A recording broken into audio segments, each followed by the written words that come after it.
What's up, everyone? Welcome back to another episode of the Issues Work podcast, hosted by yours truly, Chuck Clements, and my brother Stephen Hurley. Steve, what's going on, bro? Going well. Excited for our guest today. He's someone obviously you know very well, so excited to talk to him today. Yeah, we have another guest on the episode. This one is super special. One of the best up and coming head coaches in college basketball in general. Someone who my first couple years at RPI learned a lot from. We worked very closely when I was on the white squad, listened to coach and stuff like that. But no, this is someone that is just a great basketball mind, been around basketball his whole life and is working his way up in the ranks. Today we are welcomed with Coach James Holmes. Coach, how you doing? What's up, Chuck? How you doing, man? Steve, good to see you as well. Yes, Thanks for sir. having me on. Of course, of course. Like I said, just give a little background of Coach and how I know Coach. Played at RPI. Coach came in. I think that was my sophomore year. Yep. Sophomore year at 21, RPI. 22. Yep. Yeah, 21, 22. And Coach came into RPI. That was his first year as well. And it was kind of a little similar timing too, because obviously my first year was COVID, so I didn't have the season. And um, we had like a class of like nine players of sophomores and freshmen, and then as well as Coach Holmes coming in. We were all new, and we all like basically learned that whole year together. And then, like I kind of said before, I just learned so much under him, and kind of followed him along as he moved on to higher and better places. We'll get into that a little bit more, but um, I'm gonna give you your flowers right now, Coach. You helped me out. Like that sophomore year, obviously I didn't play a lot at all, but like practices and stuff like that, you were on me, and I appreciate just your guidance and stuff like that. So give your flowers early on, man. Appreciate it, man. Yeah, that year was crazy, man. We were just coming out of COVID. Like you said, there were a lot of new faces in the program, including myself, and it was a crazy year. We were wearing masks and we were testing, and then the Omicron virus hit, and like guys were in and out of the rotation. We had injuries, and it was wild, man. But yeah, nothing. It we ended up having a great year through Yeah. all of that. Getting to the Sweet 16, which was one of the highlights of my coaching career, beating Wesleyan in the round of 32. But yeah, it's I'm excited to be on. Me and Chuck work closely together. It was really cool to see. Chuck was on the white squad. His sophomore year, which is kind of like you know, for at RPI, that's kind of like the scout team. And then it was cool to see the following year in 22, 23 that he worked his way into the rotation, and we ended up having another really good season the following year. So it's been cool to track Chuck's career as well as a player. Obviously after I left after 22, 23, of becoming a starter, and eventually leading a team to a Liberty League championship as well. So Yeah. it's been cool to track your career as well, man. I appreciate it. I appreciate it. Let's get right into it, though. Obviously, basketball, like I said, has been part of your whole life. But give us a little bit of background of, how you grew up, high school, college, all that stuff. How basketball kind of got into your life, basically. Yeah, man. Yeah, it's obviously a great first question. First of all, I grew up in Albany, New York, right outside of Albany, in a town called Colony. I went to Shaker High School, where I played for my father. I played basketball and I played baseball growing up. I wasn't a great athlete, to be honest with you. But I lettered in basketball, lettered in baseball, love sports. And I've come from a basketball family. My father was the head men's basketball coach at Shaker High School in Latham, right in the Albany area for over 30 years. I was fortunate enough to play for him.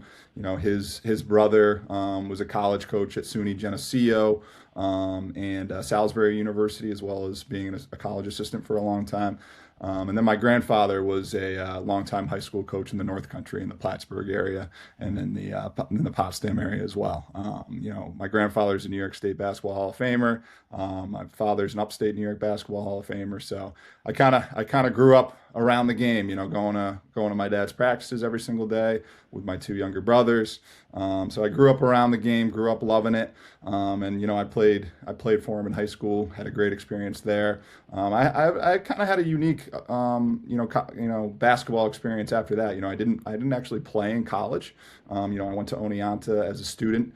I was a better baseball player than I was a basketball player. So played junior college for 2 years before I went to Oneonta, baseball, and then I ended up throwing out my arm, went to Oneonta to just be a student, and then I just ended up, kind of volunteering for the team my senior year.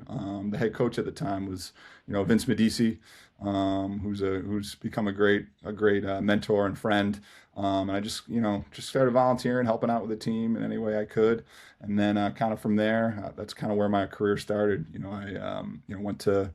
I ended up staying 2 more years at Oneonta, and was a graduate assistant there where I got my master's, and then I kind of worked my way up from there, going to Oswego, RPI, Tufts, and down John Jay. So I've kind of had a unique background, not actually playing college hoops, but I grew up around the game my whole life, and it's kind of been part of the family business, as you will. So obviously love the game, and love coaching in general. Yeah, yeah, because even your brother was coaching at for a little bit, right? It was. Where was he again?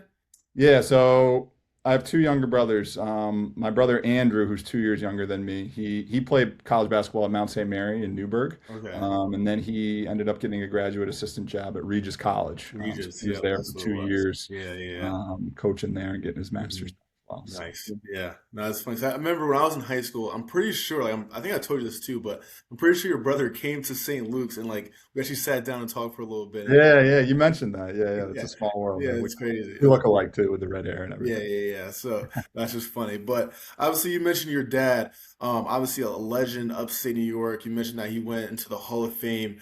Someone that probably has a huge influence on just your not only basketball but in life in general. But just talking about, your dad, what he meant to you in terms of just the basketball stuff and kind of how maybe he's guided you to where you are today. Oh yeah, yeah, absolutely. There's no doubt about it. He coached for a long, long time. As you alluded to, he got inducted into the Upstate New York Basketball Hall of Fame about 4 years ago now. But yeah, he's been a big time mentor for me, and also just somebody like he's probably at the top of my support system. He's the first guy I call after every single game, just to hear his thoughts. I take a lot of pride in, and he's got great basketball wisdom because he was around the game for so long.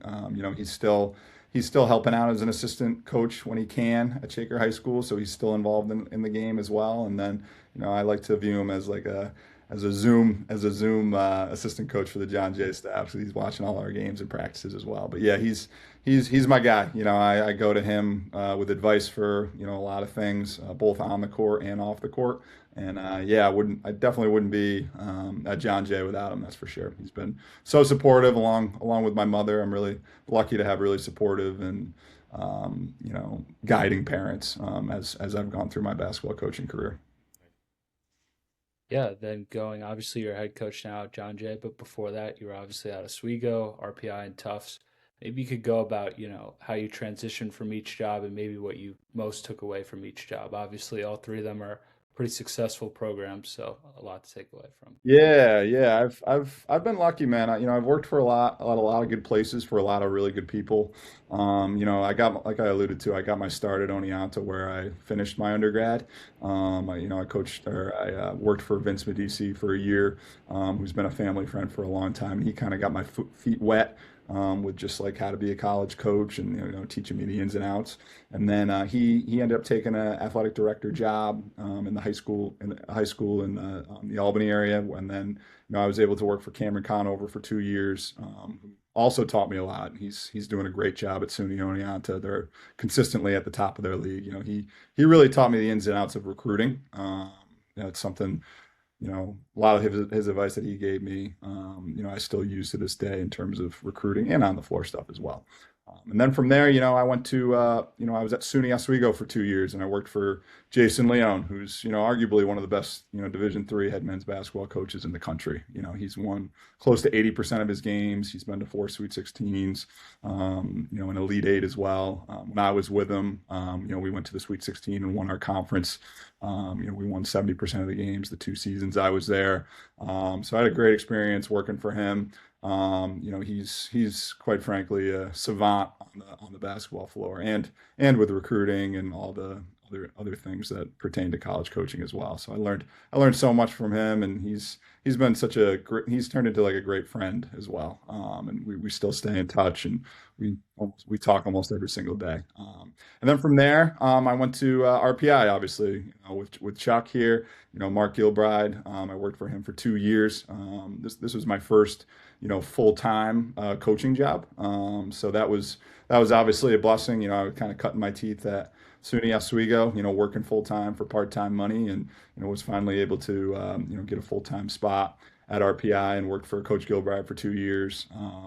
Two of the best years of my life. Mark's become one of my best friends, and I've learned so much from him as well. We won a lot of games, and we went to the Sweet 16, and went to the conference championship that second year. But I just learned so much from Mark. On the floor, recruiting. Obviously at RPI, it's a little bit different type of recruiting because we're dealing with higher academic kids. So like he kind of introduced me to that arena of recruiting, just being on the earlier timeline with prospective student athletes. But that was a great experience for 2 years as well. It was also a cool opportunity to get home. As you guys know, RPI is in the Capital District area, so that's where I grew up. So it was good to get home as well, near family and friends. And then the next stop was, before I got John Jay, was at Tufts University for 2 years, where I worked for Brandon Litton. For those who don't know, Tufts University is in Boston, Massachusetts, and had a great experience in Boston. I was a full-time assistant coach there. We won a ton of games there, and it was a lot of fun. Thinking back on it, I almost kind of took winning for granted in my assistant coaching career. Yeah, so you won literally Won a every. lot of I games. know, I know, I know. I I took it love for it. granted for sure. But yeah, I worked for Brandon Litton for 2 years. Had an awesome experience with him. He's been a mentor for me as well, and he's become one of my close friends also. Then we talk almost every single day, and going to Tufts, that was literally going to the top of Division III basketball. Participating in the NESCAC conference. Some of the best basketball you'll see in the country at the Division III level. We were top 15 team both years I was there. We won almost 80% of our games. Went to the Sweet 16 my first year, and then the round of 32 my second year. And that was an awesome experience working with that level player, and working for another great coach as well. So that was kind of long-winded, but I've really been lucky, guys. Just working for great bosses, great people, and great schools and programs as well. So I wouldn't be here without those experiences, that's for sure.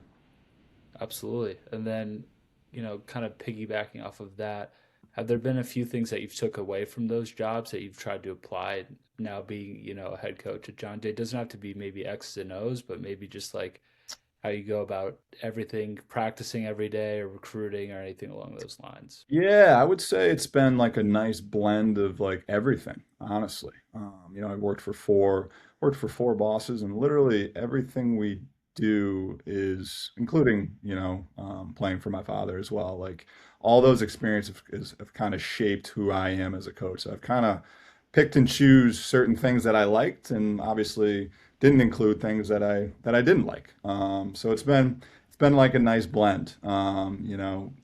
It pertains to X's and O's. It pertains to off the court stuff as well, recruiting tactics, fundraising tactics, just general communication with players and staff. So it's been a nice blend of a lot of different things. For example, just to give you one example, Coach Linton at Tufts really valued the relationship aspect of a basketball program. Not just from a coach to player perspective, but from a coach to coach perspective. Whether it be the head coach with the assistants with assistants, but then like player to player perspective is player to player relationships as well, and just how much value that adds to a program and its success, because there's really got to be a sense of trust within basketball programs, as you guys know. And that's something that I've tried to bring to John Jay in my early goings here. Yeah. And then maybe just how's it been like being a head coach? I feel like once you're always, as an assistant, you want to climb the ladder and finally get there. But when you're there, it's like, oh, I'm the one with all the decisions, all the results live with me. So just kind of how has that been, that transition? Yeah, it's been good, man. I got the job really late here, so I got the job literally around Labor Day weekend. Oh, So I wow. got the Super. job literally when classes started here. That's when I got the Wow. job. So I What was? Don't want to cut you off, but what was that like? did the last coach like leave late, or like why was it so late? Yeah, so my predecessor Ryan Highland, who's an awesome guy and a really Hmm. good coach as well, he took an assistant job at Fordham. So he's an Oh assistant wow. coach for the Fordham men's basketball team. He took the job, in early June, I believe. Hmm. They weren't able to hire, anybody until towards the end of the summer. Um, I don't really know the circumstances behind that, but I was able to, apply for the position and, talk to Ryan a lot and ultimately was offered the job and I accepted it, really late. And it was a hard decision too, because I love Tufts, but, I just felt like on a personal level, I was ready to be a head coach and ready for a different challenge, having been an assistant coach for 9 years. So. Yeah, and then obviously you've been a part of different teams, different leagues, different styles of play. But what would you say across your time as an assistant and even at John Jay now, what are the similarities that, all these great programs you've been a part of kind of have that separates them from like the average program within their league? Yeah, that's a great question. I think the main similarity is just like the pride in preparation. I th- I'm I think preparation is the key to success. That's something that I live by every single day. So I think every stop I've been at, there's been this immense pride in preparing for games, and that quite frankly means stacking days every single day in practice, getting a little bit better each day, 1% at a time. That's something that I've really tried to instill in our guys, that every single day of practice is an opportunity to get better. Obviously early in the season, it's mostly, we're stacking practices, but, once games start, we start preparing for our opponents as well. So I think the preparation piece has been a big thing with me. I was literally before our call, I was watching film on our next opponent.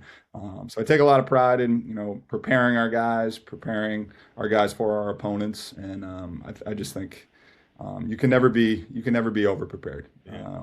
I'd rather be over prepared than under prepared. When it comes to hoops.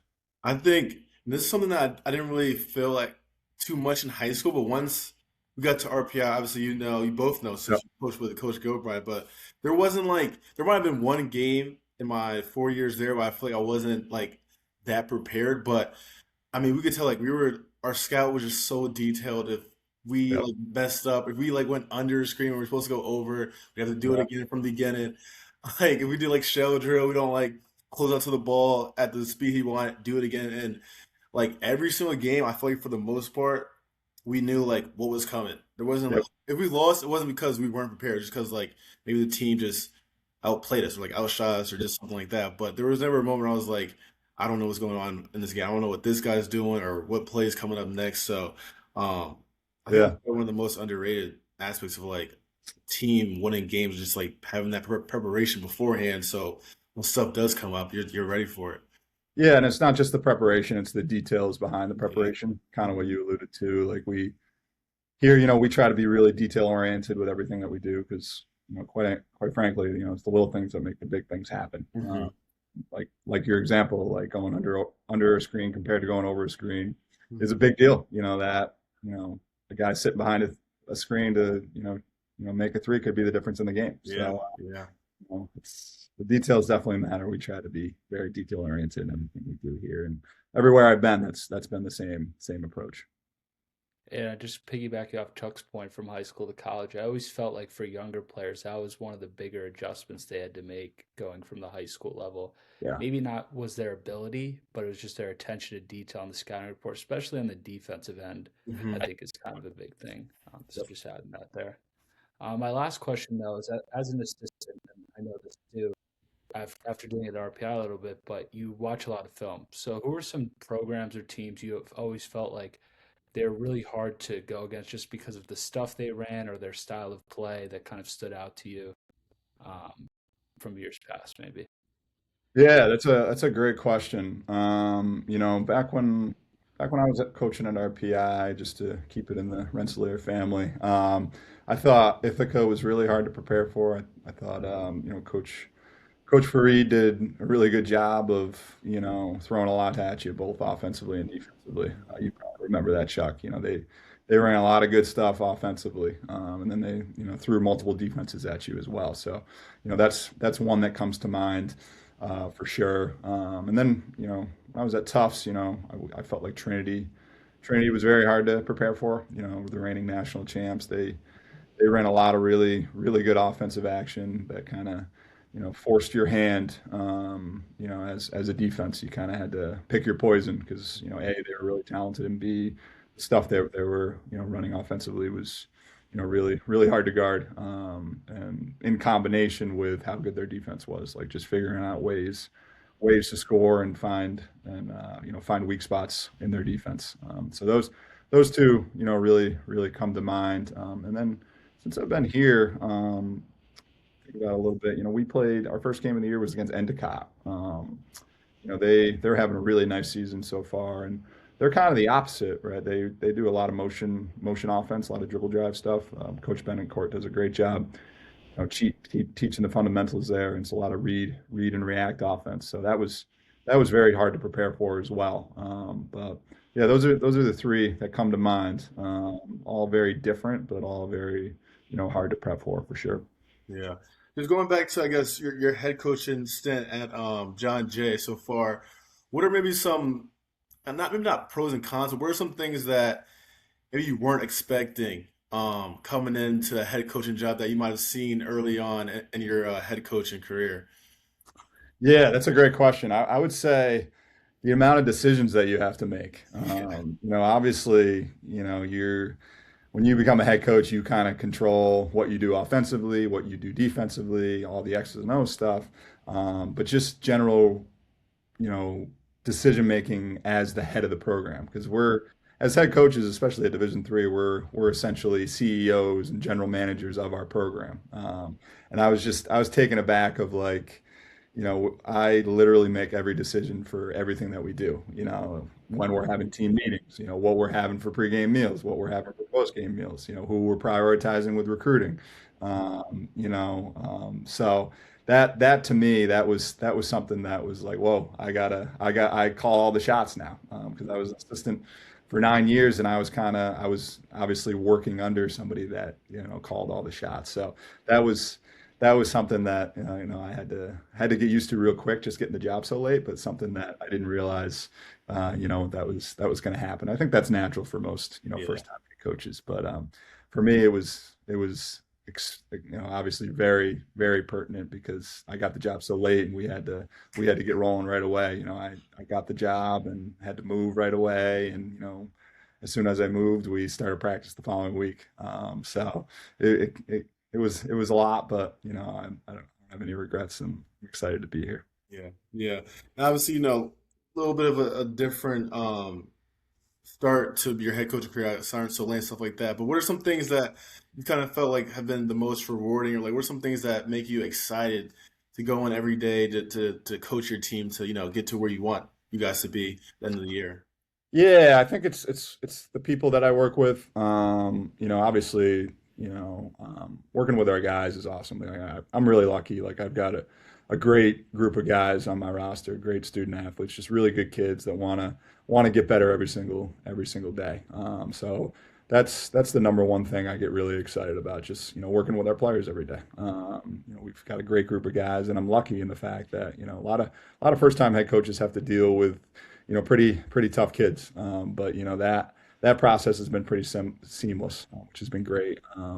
And then working with my staff is awesome. I've got 4 assistant coaches. I'm lucky to have 4 assistant coaches. Cool. Um, 3 of them are more in a part-time role, so they're not in the office all the time, but they come to practice and games, obviously.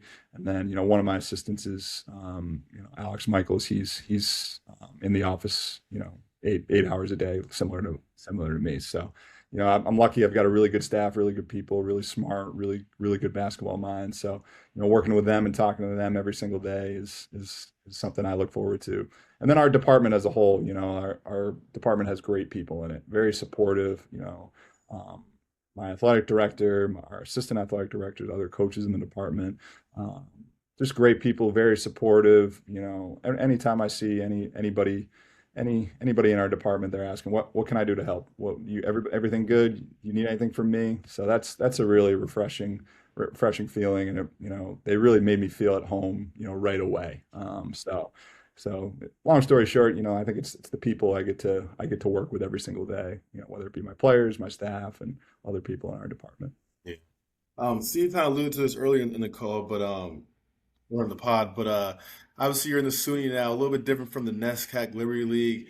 I can't remember what league Oswego's in.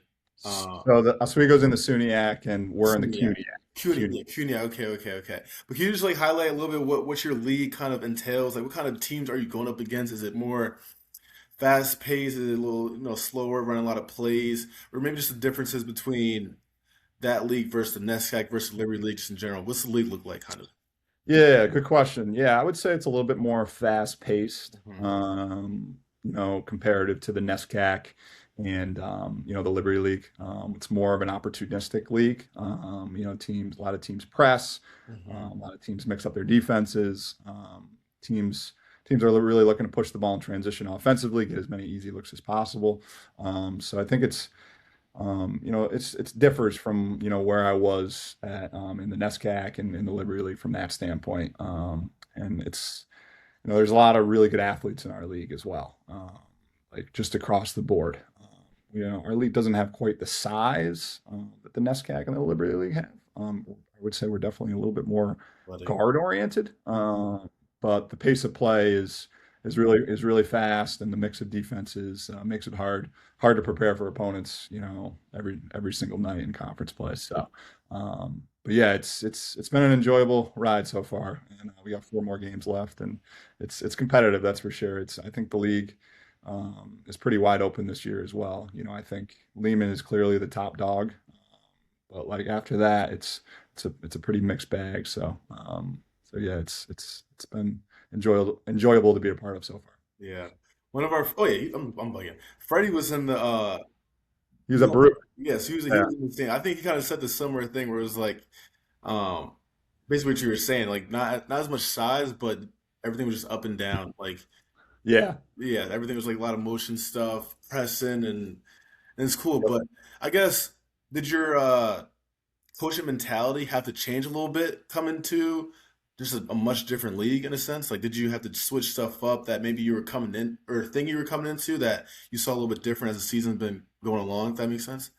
Um, yeah, that's a good question. I try to stay true to who I am. I try not to, try to be different. I'm a believer in like be who you are as a coach. Don't try to fake it because guys see through fakeness.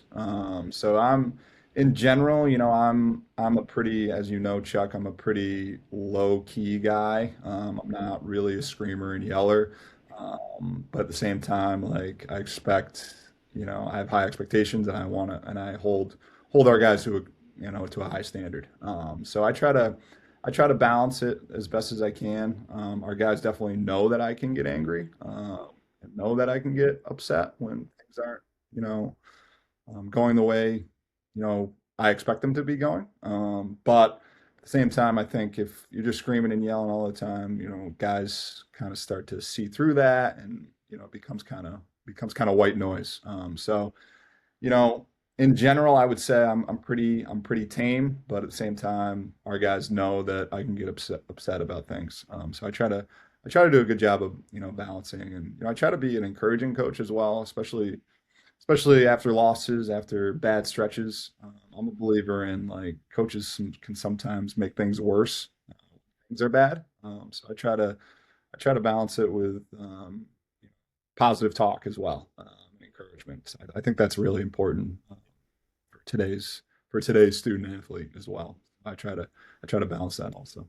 Yeah, I think once you get to the college level, for the most part, I feel like players have, learned the baseline of what the coach expects and what they should be doing. Like Coach Gilbride, he didn't really he yelled somewhat, but it wasn't like too much. It was like, say at this time if you don't get it, all right, I might have to, raise my voice a little bit, but that makes a lot of sense. I've definitely Yeah. heard people say you got to stay to who you are kind of a person, and Yep. that kind of carry over to your coaching ability and stuff like that. So that makes sense. But Yep. obviously, you're going on these recruiting trips. I just saw you a couple weeks ago at one of our St. Luke's game recruiting somebody from the opposing team. Um, you didn't recruit me coming into RPI, but obviously you recruited Dylan Matchett, his class and stuff like that. And Yeah. I see you probably heard this a lot, but like he gives you a lot of flowers of why he ended up coming to RPI. Like you said, you guys were rarely even talk about basketball, just like everything outside of it, which I think is Yeah. the reason why he did end up coming. But when you go on these recruiting trips, whether it's like camps, high school games, AAU tournaments, what are some stuff that you look for in high school players that you want to bring to a John Jay, like yourself? So Yeah, that's a great question. Shout out Dylan Matchett. We're still in touch. Hope yeah, you're doing well, buddy. good guy. But Yeah, that's a great question. Obviously, the first thing that I look for is the talent aspect, right? Like talent, skill, skill level. We want to bring in the highest level player that we can. Whether that be guards, wings, bigs. But a big thing for me is, the attitude piece, the body language piece. I think those intangibles are so important for any program. I'm not no matter how talented you are, like I'm not going to bring in somebody that could ruin the culture and the that we're trying to build here. So that's something that I'm really looking to prioritize. I want to bring in not only good players, but I want to bring in good people that are going to represent, not only our program but our school really well. So the talent piece is really important. I want to bring in guys that can, you know, do it all. The guys that can shoot it, that guys that can handle it, that guys that can finish around the rim, obviously guys that can defend as well. But a big thing for me is the character piece, right? Like I want to bring in guys that are coachable, guys that want to get better, guys that work on their games, guys that you know, are gym rats. So I think the intangible piece is a really big thing for me because I think sometimes coaches just chase the talent and they kind of you know through the tea leaves kind of lose the other important facts of what student athletes they want to bring to their program. And so it's a big thing for me. I want to bring in good people that are going to help us win, obviously, but also people, guys that are going to come in and enhance our culture, and guys that I enjoy being around every single day, as well as our players. So those are things that those are things that I really prioritize. Just had Coach Sweeney who came after you at RPI. He was on the podcast like a couple months ago, but you guys said something similar. It's like for the most part, when you're going to see these players, I feel like you kind of know what they can do, like in terms Yep. of their skill and stuff like that. But you got to be just a good teammate. You got to, are you showing any bad attitude? Are you yelling back at your coach? And because no one, like you have so much stuff on your plate to deal with outside of just Right. um, like basketball. Like, no one really wants to deal with that stuff. So that's a good Yep. point that you bring up. No doubt, man. That's something on the side. I don't know if you guys saw this clip of and see this for you too of Dan Hurley. He was saying how he would rather like recruit 1,000 point scorers and can kind of mold them into defensive guys rather than Yep. like, recruit. Oh, did you guys see that clip, Steven? Yeah, I saw that. I I saw that. think so. Yeah, I know what you're Yeah. talking about. Yeah. I mean, and you see like coaches sometimes that be like, all right, I need a defensive guy to come in and do. But like, what do you guys just think about that clip just in general? This is like just a odd question I had that came up. Like, do you agree with that, or is that like, So Yeah, I I get where he's coming from, mhm, and I kind of I would agree with him for the most part. I mhm, think there are exceptions. I've recruited guys that are better defenders than they are offensive right, players, and they've gone on to have really good, college basketball careers. But I would tend to agree with him. It's easier to develop a offensive player, and teach him how to play defense than the other way around for sure. And you especially can't bring in a group of great defenders that can't score, right? You want to have it the other way around and kind of teach them what your expectations are defensively, because everybody also plays, a different defense. that's true. Like RPI is, half court man to man, a lot of switching, down on the side, all that stuff. But St. Lawrence is all 2-3 zone. So like I think it depends on the program as well. I think Coach Downs up at St. Lawrence, I think he recruits a certain type of player that fits the way they do things defensively. So I think it's dependent. I would mostly agree with Coach Hurley, but I do think there are some exceptions. Yeah, I think if you're obviously like a dynamic, you know, rim protector or you're just on ball defense is unbelievable. That's an exception, obviously. But Yeah. I look like an example at RPI. Sheil Stewart, who I think Coach Holmes recruited, right? He's Yep. someone with immense offensive talent. And I think over the years, he's Coach Gilbride has, been able to coach him up to play pretty good defense. And he's been a significant contributor for our team. And I would take not only the Shield a basketball player, but as the person 100 times, Yeah. and take my chances with a player like that. So yeah, I agree. That's a great point. That's a great Fair pull. point. Yeah, because I know your shield. His thing was, I think, the defensive end early on was why he wasn't really playing that much. But he's grown to someone that's obviously still has the offensive game there, but his defense has picked it up a lot. So I also think it depends on like what you're looking for in each individual class. Like, if your team is, really good offensively, but you're kind of, you know, below average defensively, like maybe that's something that you prioritize with your class. You bring in a guy with more of a defensive mindset than an offensive mindset. So I think it varies on the year as well, depending on what your current roster, has as well. that's a good point. Yep. That's a great point, actually. No, I just wanted to bring that up because I saw the clip and I feel like it is easier to mold great offensive player into a somewhat great defensive player that can do what you need from them. So those are both great points. But going into college, I feel like something that's very, very overlooked is a lot of high school players, whether it's Division One, Division Two, Division Three, whatever it is, they think sometimes, and this is even me myself at some points, but they think as a freshman that they should be getting starter minutes. They should be the main guy on the team is scoring 20 points per game because maybe they were doing that in high school. They were the main guy. And a lot of players, like I said, even myself, when they get into a college team atmosphere, they realize like it's not going to be like that for the most part. A lot of freshmen they struggle early on, just with the transition to college.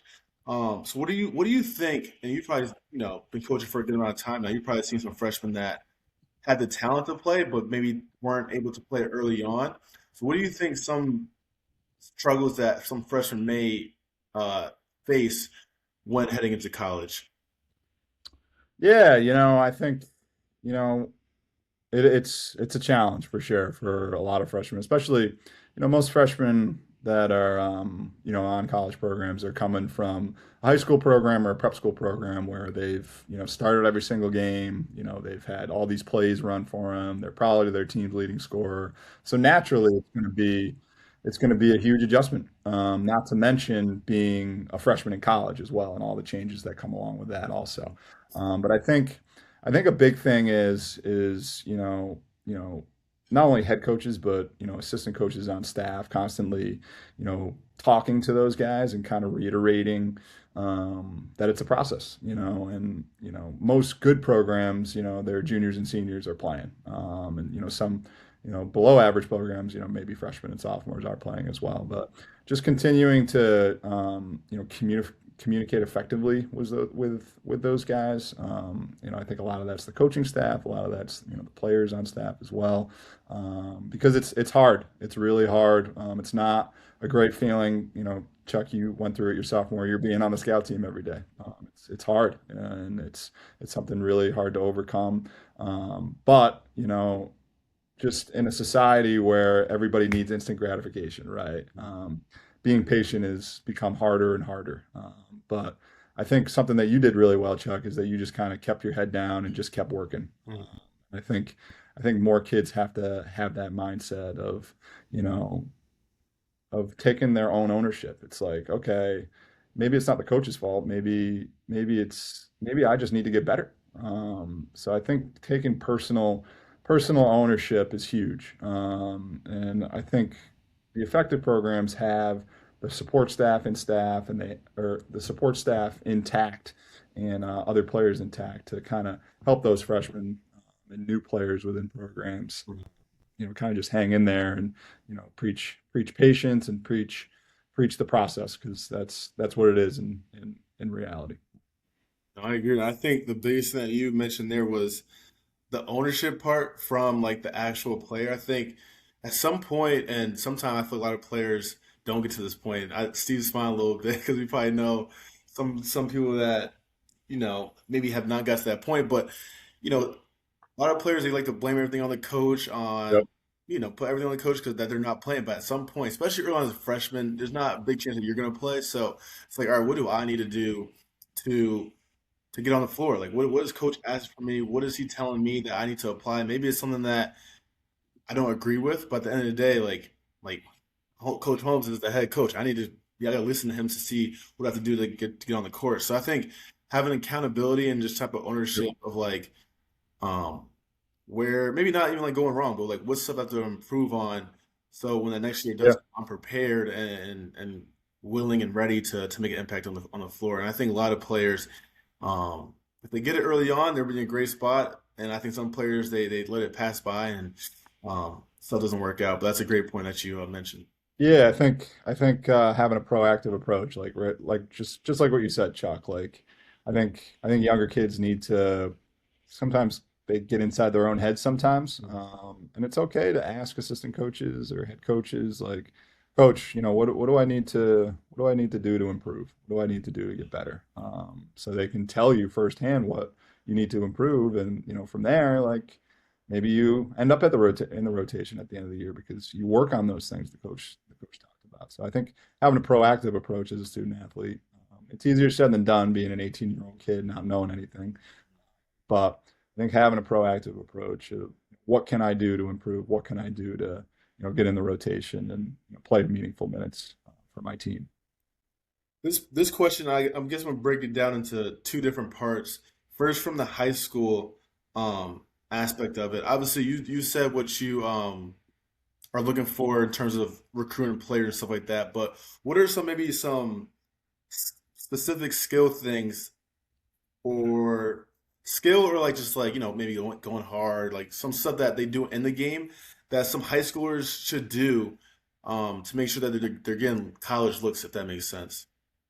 Yeah, I think from a skill development perspective, like I value shooting a lot. I think especially in today's game, it's shooting is the great equalizer. So like I'm somebody that like especially if you're a guard, like if you're not like a great shooter, like that's something that I kind of hesitate with. I want guys that can make shots, can space the floor. And I also really like to bring in guys with high motors. I've had experience where, I'm not going to name names, but, I've helped bring in guys that are kind of lazy and they have a low motor. Their high school coach has to push them to play hard all the time. That's something that, I hesitate with as well. Obviously being at the Division III level, we're not going to get McDonald's All-American. So we have to take chances on certain guys because that's just kind of the way it is at Division III. Most Division III players have flaws, but um, the the motor piece is big for me. Like I want guys that play hard every single possession, no matter what the score is. Like that's huge for me. Then the defensive piece as well. I guys that wanna defend, take pride in defense. I kind of like what we were talking about earlier. I side on what Coach Hurley was saying. Like I'm probably going to take a guy that's better offensively, comparative to defensively. But I'm also not going to take a guy that just, kind of just, lopes around defensively as well. I think that's kind of tied to the motor piece as well. So for me, and then the last piece, I would say guys that love to be in the gym, just gym rats, guys that basketball is a part of their identity.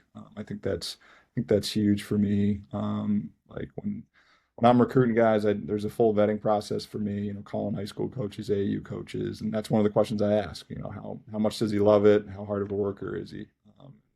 If I hear like he's in the gym here and there, he's not the hardest worker. That's I hesitate prospective student athletes from that perspective also. So those are some things that I look at.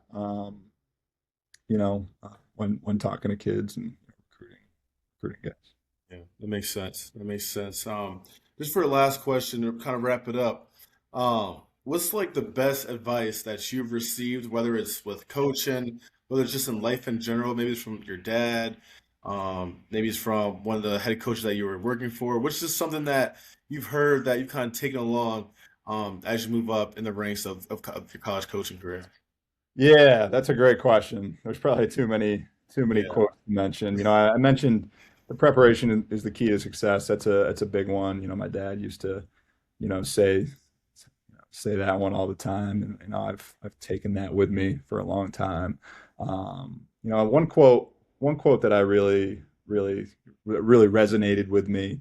I didn't get it firsthand, but I heard about it. I think it was like an interview. Jim Boeheim, his best piece of advice he got was, as a coach, not everybody's going to like you.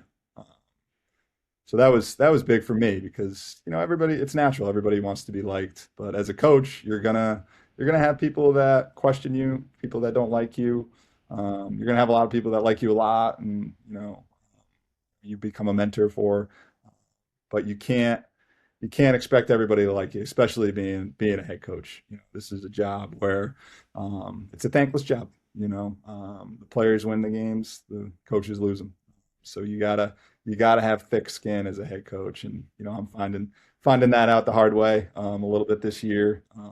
Like I said, I was really lucky. All the other places I've been, we won so much, but that quote really resonated resonated with me as well.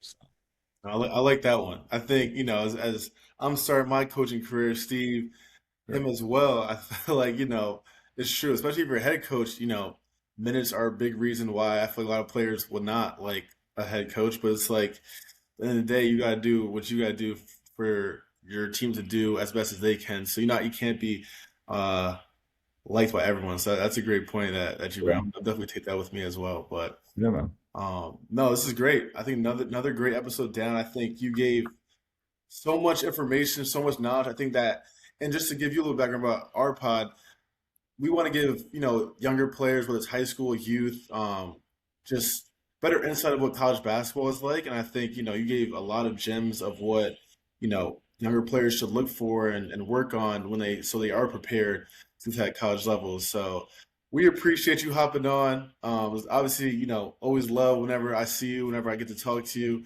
And yeah, Coach, we appreciate you, giving us some of your time today.